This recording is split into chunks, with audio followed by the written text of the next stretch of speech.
Hey everybody, I'm Axel, the Winter Riding Witch. Thank you for joining me today. I hope you're having a wonderful week so far. Today I wanted to take the time to gush about The Legend of Zelda and tell you exactly why it has influenced me and inspired me to be a writer, and just what I love about the series so much.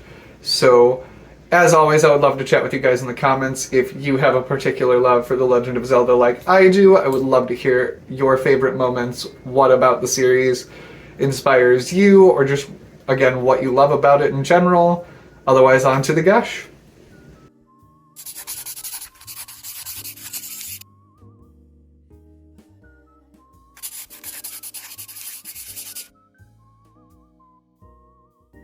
Interjecting real quick, this video is sponsored by... Just kidding, it's not. I'm not there yet, but one day I hope to be. But I am shamelessly plugging real quick because the Ren Fair season is upon us, as well as Pride Month. So if you would like to support a queer artist, I make a bunch of really neat stuff. Jewelry, wands, daggers. I make a plethora of stuff, whether it's for witchcraft, Ren Fair, just a costume or just to have, as well as a crystal pride flag collection of jewelry. I would love to work with you guys, and I would love to make more commissions. Also stay tuned, because next week I am hosting a giveaway. It's a little contest. I'm excited about it. So you will hear more about that next Wednesday, but stay tuned. If you guys are interested in witchcraft or anything like that, you should go check out the interview I did with Iona Wayland.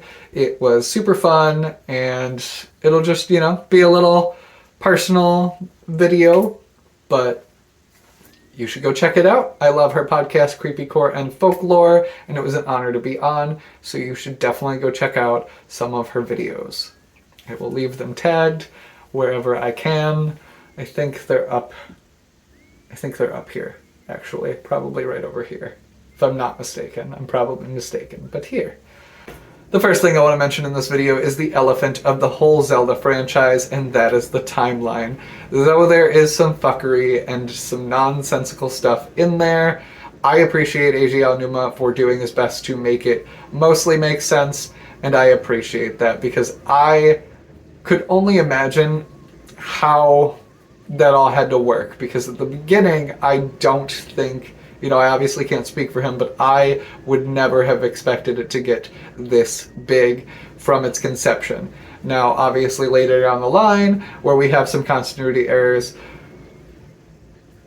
I could see some faults. The Zora and Rito situation is probably my biggest issue, where we have the Great Flood that takes the fish people Zora and have them evolve into birds, but they could breathe underwater, and you flooded the whole kingdom of Hyrule, so make it make sense that they evolved into birds. Why would they have evolved into birds? They would have been the highest functioning members of society, and so it just doesn't make sense to me. Make it make sense. And then in Breath of the Wild and Tears of the Kingdom, we have both races. How do we have both races if one evolved into the other? Question mark. Again, doesn't make a whole lot of sense. It makes a modicum of sense, but I love it anyway, and I appreciate it. With that said, we're going to move on to some things that I absolutely adore about the Legend of Zelda franchise, and that is the people of Hyrule. I think the fictional races that were created for this story, for the whole Legend of Zelda, are just a little more flushed out than we normally get, though they still do have some Planet of Hats. I think that's the trope, where they're a little too monolithic. It does have a little bit more depth into each race. They have their own cultures, and they're all they're all very flushed out, as opposed to the normal elves, dwarves, orcs, D&D races we get on repeat. I love D&D, and I love Lord of the Rings, but they're not super flushed out.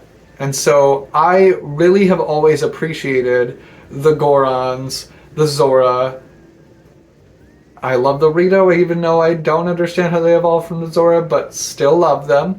And even simpler races like the Highlands, the Kokiri, and the Gerudo, the more human races that exist, I love them all. I think they're all super interesting, and I love learning as much as I can about their backstory. I love that in the Breath of the Wild we get Vi and Vo and some Gerudo text that, you know, is just really nice. And then we, on top of that, we get the Sheikah and the Zonai and the Twilight and the Minish. There's so many different, you know, kinds of people and characters that it's just super fascinating. I do think they could be a little less monolithic-y, and I think there should be more variety in the type of people in said groups and species and races and all that, but on a whole, I love and appreciate the work that went into them, and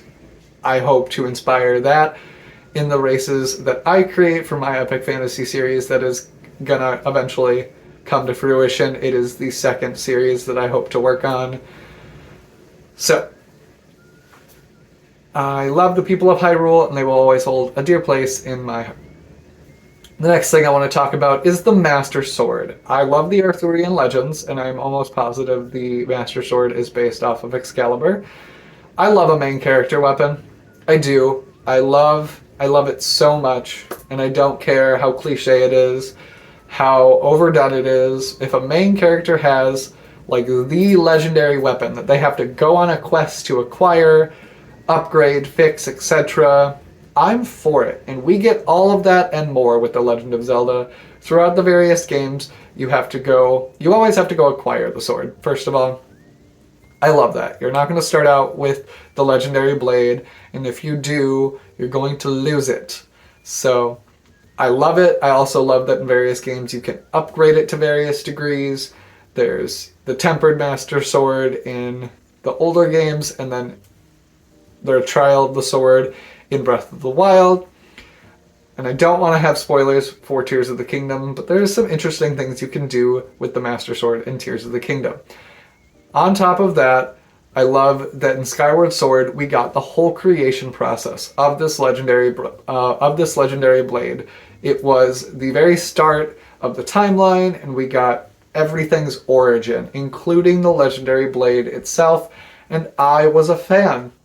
In fact, the Skyward Sword is one of my favorite of the Zelda video games solely because we get this origin story.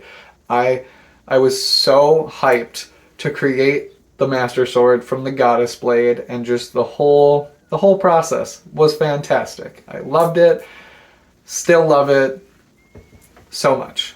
Another thing I love about this franchise is the religious aspects. The Golden Goddesses, the constant battle between demise and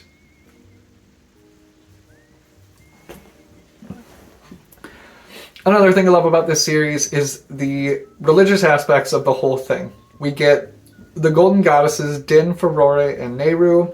We get Hylia, and then we get the constant conflict between Hylia, Demise, and her, chosen champion, the never-ending cycle of the Triforce battle, essentially. Though I would like to see a Zelda where it's like mix-matched, and maybe the main character, maybe Link, gets not the Triforce of Courage, but the Triforce of Power, and we see how that goes. I know it's weird, I know it's wild, I know it doesn't make sense, but I'd still like to see it. I really appreciate how it was all done. I just appreciate the lore and the world building that came from the Golden Goddesses creating the Kingdom of Hyrule, and Hylia sacrificing herself to help defeat Demise, as well as the sacrifice that is made in the Tears of the Kingdom. I'm not going to say what it is, but it's awesome. And I love it. And I'm super here for gods being more participant in the worlds that they create. They're not really the most active, and we don't get a whole lot. They're pretty vague. But then there's just some little nods to them, whether it be the dragons in Breath of the Wild or the spirits in Twilight Princess, we get a lot of nods to the Golden Goddesses throughout the entire Zelda franchise, and I'm a fan. As well as the various other, more minor religions that the different races have. I love and appreciate all of it. I just think it's a super fleshed out world, and so with everything that I've mentioned, that's kind of why it's inspired me to be a writer, because I fell in love with those stories, and I want people to fall in love with my stories in a similar fashion, where they can dive in and spend hours just investigating and absorbing the lore that is The Legend of Zelda. There are countless YouTube videos by Zeltic and Hyrule Gamer and a couple others that I have watched hours of their videos, just kind of, really soaking in everything that I didn't see. And so I love that conversation that we can have about The Legend of Zelda and its lore. It's so rich and so full and so entertaining and vast. So that is really what inspired me to be a writer, was playing these games and wanting to do the same thing, wanting people to gush about a world that I've created. I think I would die. If my goal is not to sell like thousands of copies, although that would be awesome. My goal to feel like I am successful as a writer is to have people make fan art and people to make theories. That is what I want more than anything. So when I do finally get my epic fantasy series out there, or even my urban fantasy series, that is the goal that I have in mind, and that is because of Zelda and how it's made me just really think and really just enjoy researching a fictional world. I know that's silly, but I fucking love it. I think it's just wonderful, it's creative, it's refreshingly unique in a lot of ways, even when it's not. And so I love it for all its flaws, but I do think it has way more originality and creativity than it does a lot of other things that we get even nowadays, where people have more access to, various cultures and other influences. I think it's still one of the most unique things that we have out there. And so this has been my gush of The Legend of Zelda. There's still a bunch of other things that I do love and appreciate in the series, from its variety of equipment and outfits and, the use of said garb. I love it all. I really do. So if you don't like Legend of Zelda, I don't think we can be friends. Why are you even here? Why are you here? Did you watch this whole video and not like The Legend of Zelda? Probably not. But if you haven't given it a chance, I urge you so much to go play The Legend of Zelda. I would say it doesn't matter which one you start with, because they're all fantastic. But if you're going to start with something, you might as well start with Skyward Sword, because it is the start of the timeline. Otherwise, we could go, throw back and have Link to the Past if you like the older games. Otherwise, Ocarina of Time is a classic that most people know, and that's kind of, I don't want to say it's the staple, but when they have the Zelda shirts, it's almost always the Ocarina of Time logo. At least that's the shirt I have. But if you do like Zelda, please comment below, because I would love to chat with you guys about it in the comments. I could chat about Zelda 4 hours, 4 days, 4 years, and still be finding stuff that I didn't know. And I fucking love that. That's amazing. So this has been my gush and positive rant about Zelda and why it has influenced me and what I love about it so much and what I hope to accomplish in my own writing in relation to The Legend of Zelda. Until next week, I hope you all have a lovely rest of your day. Spread all the love and joy you can. Bye.